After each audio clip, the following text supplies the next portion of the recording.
Welcome to Live to Learn USA. This is Doug Montezella. We're building community people just like you, dedicated to personal development and financial success. Today, I want to share with you how to manage risk in your Amazon FBA business.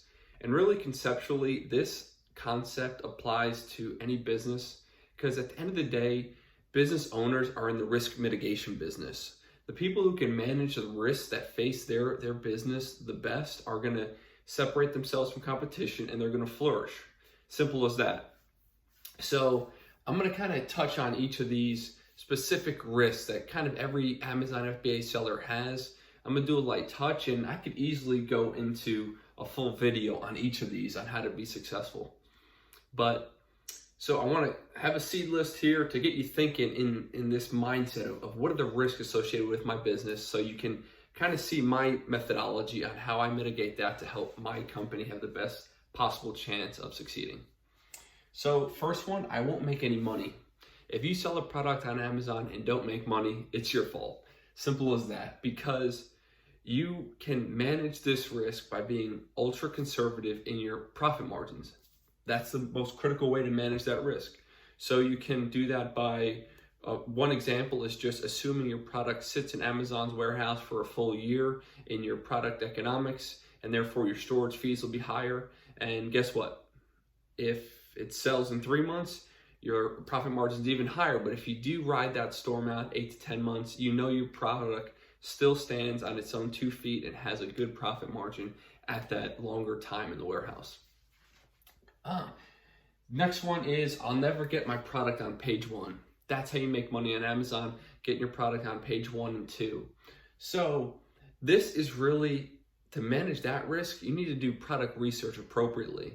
So you need to select a product where you have a good chance at getting onto the first page. One of the easiest ways to do that, which all the videos out there that you learn how to do this on YouTube, it says find products that sell well and they don't have much competition. And not much competition means every single listing on that first page has less than 50 reviews. So guess what? If you have a great product, great listing, and someone sees you have 2 reviews, the next best has 50, but you have a better price point, boom, you're gonna lock in that sale. And then eventually you keep doing that by running sponsored advertisements, you're gonna get on the first page, no problem. So you manage that risk by using product research.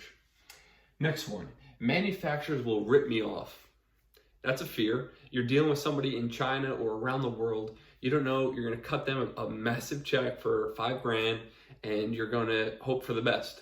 No, you can manage that risk, because if you go for a manufacturer on Alibaba, which is the Chinese manufacturer, essentially website that helps you connect, you can use Alipay. And Alipay is a 100% insured means to pay your manufacturers. And guess what? As long as you have all your conversations with them in the actual Alibaba website, there's your transaction record. You say, hey, Alibaba, I didn't get my actual order, and they insure you 100% and you get your money back.